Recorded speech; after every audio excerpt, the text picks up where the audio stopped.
Default bail section 187 clause 3 of பிஎன்எஸ்எஸில் இந்த default பெயிலை பற்றி டிஸ்கஸ் பண்ணியிருக்காங்க.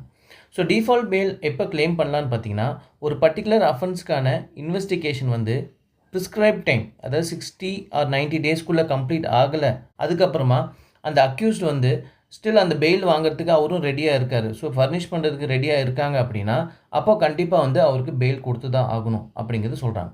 ஸோ இந்த பெயிலை பற்றி சொல்கிற சாப்டர் என்னன்னு பார்த்தீங்கன்னா சாப்டர் 35. ஸோ செக்ஷன் 478லேருந்து 496 வந்து பார்த்திங்கன்னா இந்த பெயில் அண்ட் பெயில் பாண்டை பற்றி டிஸ்கஸ் பண்ணியிருக்காங்க. ஸ்டேட் ஆஃப் ராஜஸ்தான் வர்சஸ் பல்சந்த் இந்த கேஸ்லால் வந்து பார்த்திங்கன்னா என்ன சொல்லியிருப்பாங்கன்னா, பெயில் வந்து இஸ் த ரூல், ஆனால் ஜெயில் வந்து எக்ஸப்ஷன். அதாவது ஜென்ரலாக வந்து பார்த்திங்கன்னா பெயில் கொடுத்துடணும். சப்போஸ் எக்ஸப்ஷன் சினாரியோவில் தான் பெயில் கொடுக்காம ஜெயிலுக்கு அனுப்பணும் அப்படிங்கிறது இதில் சொல்லியிருப்பாங்க.